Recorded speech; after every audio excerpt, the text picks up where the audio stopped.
ما هي الفتة ما تبقاش فتة الا لما تشيلها الطشة بالطريقة المصرية دي. تشي بقى الطشة وشمي بقى الريحة والطعم خطير يا جماعة، بجد خطير.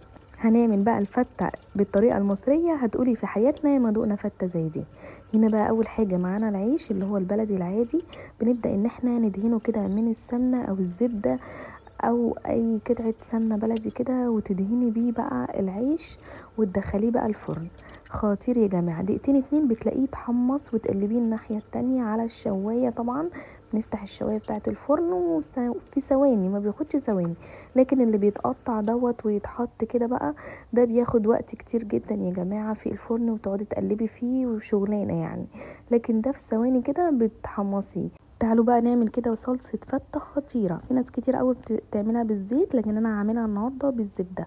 حطيت كده قطعة من الزبدة، نزلت بمعلقة من الثوم المفروم، معلقة من الكزبرة، معلقة من هريسة الشطة، ومعلقة من الصلصة اللي هي هاينز. خطيرة يا جماعة، بتخلي الصلصة معاكي جميلة جدا جدا.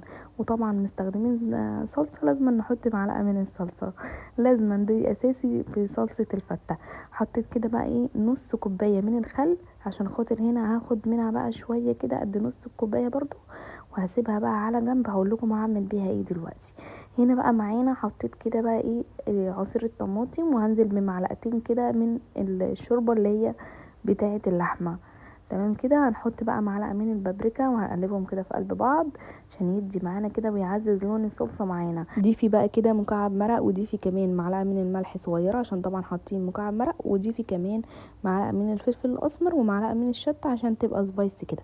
بس كده، سيبيها بقى تتسبك. وتعالوا بقى نشوف مع بعض ايه الرز. والرز هنا اساسي، لازم تعمليه بسمنه بلدي او تعمليه بزبده عشان يدي طعم كده معاكي.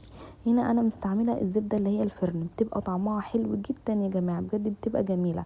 هناخد منها كده كام قطعه وهنسيحها، وبعد كده هنبدا بقى ان احنا هننزل بقى بالرز يبقى مغسول كده ومتصفي، وهنشوحه كده. ولازم اساسي في رز الفته ان انت تشوحيه كده يدي كده طعم حلو. هنحط بقى هنا شويه من الميه، وهنزل كمان بمعلقتين من الشوربه، معلقتين بس عشان ما يغمقش معاكي الرز، ما تحطيش اكتر من كده. هنسيبها بقى ان هو يتشرب. وحطيت قطعه زبده كده من على الوش عشان يدي طعم كده للرز بعد ما يتشرب.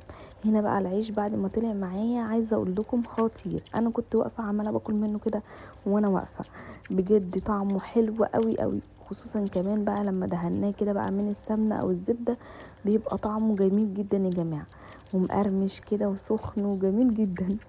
بجد بيبقى طعمه حلو جدا، احسن بقى من اللي بنشتريه من بره محمص.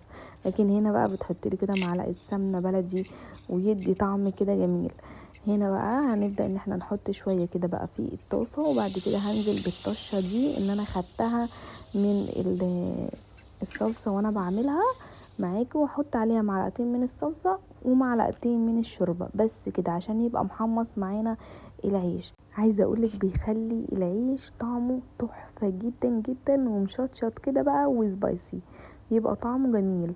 هنا بقى هنركب كده بقى الفته معانا. انا جبت بقى ديت اللي هي بتاعت اللي بنعمل فيها كيكه ديت، بتدي شكل حلو قوي للفته كده.